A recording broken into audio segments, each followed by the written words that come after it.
നമസ്കാരം. ബി.എസ്.പി അധ്യക്ഷൻ മായാവതിയുടെ ആരോപണങ്ങൾക്ക് എണ്ണി മറുപടിയുമായി രാഹുൽ ഗാന്ധി.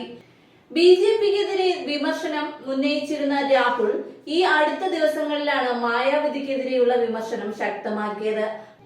കഴിഞ്ഞ വർഷം ലോക്സഭാ തിരഞ്ഞെടുപ്പിൽ ബി.എസ്.പിയെ ഇന്ത്യ സഖ്യത്തിന്റെ ഭാഗമാക്കാൻ ആഞ്ഞു ശ്രമിച്ച രാഹുൽ ഗാന്ധിയാണ് ഇപ്പോൾ മായാവതിക്കെതിരെ തിരിഞ്ഞടിച്ചിരിക്കുന്നത്. ഡൽഹിയിൽ കോൺഗ്രസ് ബി.ജെ.പിയുടെ ബി ടീം ആയാണ് പ്രവർത്തിച്ചതെന്ന് മായാവതി വിമർശിച്ചിരുന്നു. കോൺഗ്രസ് ആം ആദ്മിക്കെതിരെ ശക്തമായ പ്രചരണം നടത്തിയതാണ് വിമർശനത്തിന് കാരണം.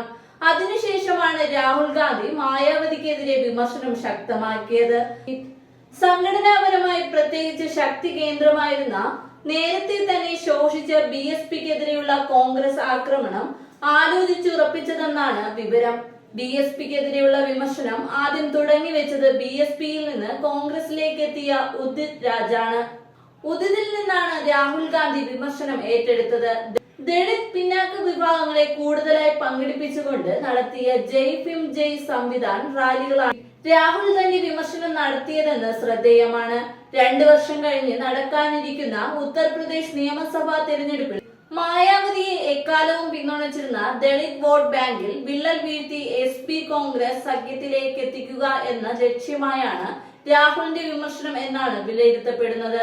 ബി.എസ്.പിയെ ഇന്ത്യ സഖ്യത്തിന്റെ ഭാഗമാക്കാൻ കോൺഗ്രസ് നടത്തിയ എല്ലാ ശ്രമങ്ങളെയും മായാവതി തള്ളിക്കളയുകയായിരുന്നു. ഇതിന്റെ ഭാഗമായി ലോക്സഭാ തെരഞ്ഞെടുപ്പിൽ എസ്.പി കോൺഗ്രസ് സഖ്യത്തിന് 16 സീറ്റുകൾ നഷ്ടമായിരുന്നു. ബി.ജെ.പിക്ക് 13 സീറ്റുകൾ മാത്രം നേടാൻ കഴിഞ്ഞപ്പോൾ എസ്.പി കോൺഗ്രസ് സഖ്യത്തിന് 43 സീറ്റുകൾ നേടിയിരുന്നു. ഒരു സീറ്റിൽ പോലും വിജയിക്കാൻ കഴിയാതിരുന്ന ബി.എസ്.പിക്ക് 9.5% വോട്ടാണ് ലഭിച്ചത്. മായാവതി തിരഞ്ഞെടുപ്പിൽ പോരാടുന്നത് സത്യസന്ധമായിട്ടെന്നാണ് രാഹുൽ ഗാന്ധി വിമർശിച്ചത്. ദളിതുകൾക്കിടയിൽ മായാവതിക്ക് ഉണ്ടായിരുന്ന ആകർഷണീയത നഷ്ടപ്പെട്ടു.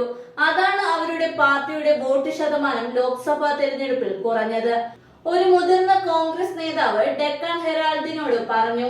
അതേസമയം മായാവതിക്കെതിരായ തുടർച്ചയായ വിമർശനം സഹതാപരംഗമായി മാറി ദളിത് വിഭാഗങ്ങൾ ബി.എസ്.പിക്ക് വോട്ട് ചെയ്യുവാൻ കാരണമാവാമെന്ന് അഭിപ്രായമുള്ളവരും ഉണ്ട്.